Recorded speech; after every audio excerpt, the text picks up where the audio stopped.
নমস্কার বন্ধুরা, কিভাবে কুমড়ো ফুলের বড়া ভাজতে হয় আর কিভাবে শাপলা ফুলের বড়া ভাজতে হয়, দুইটা রেসিপি আপনাদের আজকে শেয়ার করব একসাথে।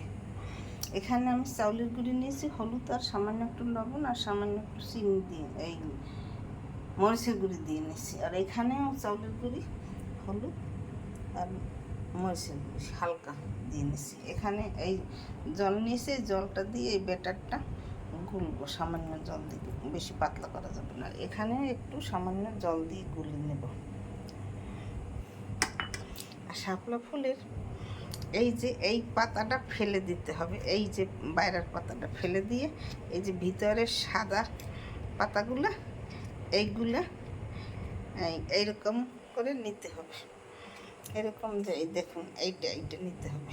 এইটা নিয়ে ফুলের বড়া বানিয়ে খেয়ে দেখুন, খুব ভালো লাগে। আমি এখানে করে দিয়েছি, এখন আগুন ধরে দিলাম।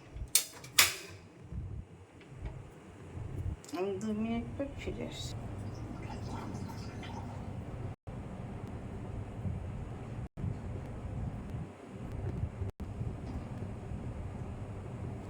আমি এই ব্যাটারটা গুলে নিয়েছি, এটাকে সামান্য একটু জল দিয়ে শাপলা ফুলের পাতাটাকে চালের গুঁড়ি দিয়ে মেখে নিয়েছি। আমি এখন চুলে ধরিয়ে দিয়েছি, কড়াই গরম হয়েছে। এখন এই যে তেল দিয়ে দিছি। এখন এই কুমড়াটা এই চাউলের গুঁড়ির মধ্যে এরকম ডুবিয়ে তারপর ভাজতে হবে। অসময় কুমড়ো ফুল খেতে খুব দারুণ টেস্ট হবে। এই যে ভাজা দিয়ে দিয়েছি।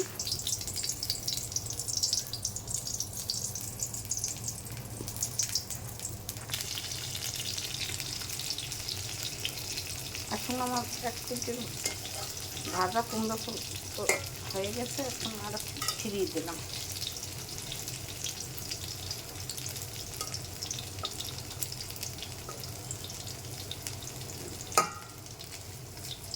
একটু কড়া করে ভাজতে হবে, নাহলে স্বাদ লাগে না। চাউলের গুঁড়ি দিয়ে ভাজলে অনেক সময় টাটকা থাকে, মুসমুস করে।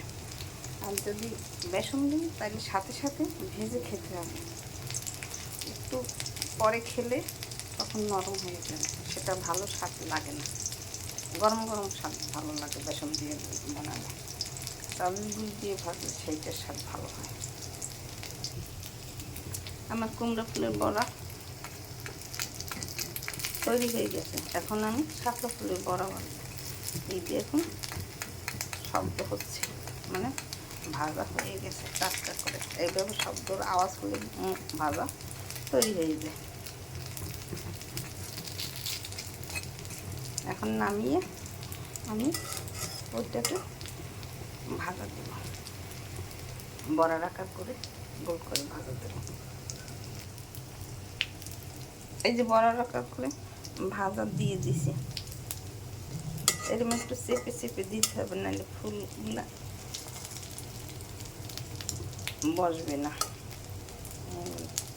ফুলের পাতাগুলো মেলে থাকবে। এখন আমি ফিরিয়ে দেব। এই দেখুন এটি কি সুন্দর হয়ে গেছে।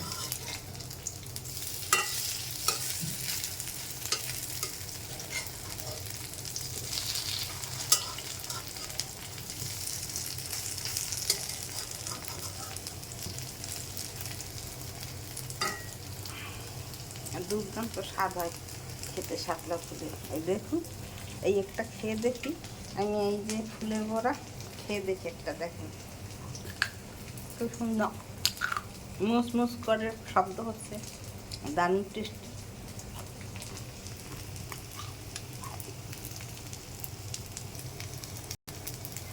আমার শাপলা ফুলের বড়াটাও ভাজা তৈরি হয়ে গেছে। দেখুন কি সুন্দর টান হয়েছে ভাজা। একটু করে নামিয়ে নেব।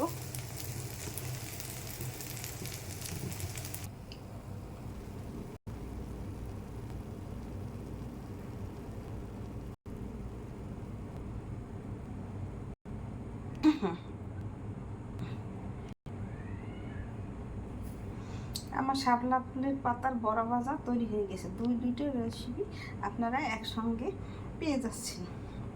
খেতে শাপলা ফুলের যে বড়া খেতে দেখুন, আমি একটু খেয়ে দেখি। এই যে দেখুন, খেয়ে দেখুন। আইন, হ্যাঁ শব্দ হচ্ছে, মুসমুস করে খেতে দারুণ টেস্ট হবে। এরকম শাপলা ফুলের বড়া ভেজে খেয়ে দেখবেন, খেতে অনেক সুস্বাদু লাগবে। গরিবের খাবারে, ধনীদের খাবার না, তারা আর জানেও না খেতে, আর তৈরিও করে না। গরিবরাই তৈরি করে খেয়ে থাকে বেশি। আমার চ্যানেলটিকে লাইক কমেন্ট শেয়ার করে পাশে থাকবেন। ধন্যবাদ। আমার ভিডিও যদি ভালো লাগে আপনাদের একটুকু, তাহলে আমার চ্যানেলটিকে সাবস্ক্রাইব করে লাইক কমেন্ট শেয়ার করে পাশে থাকবেন।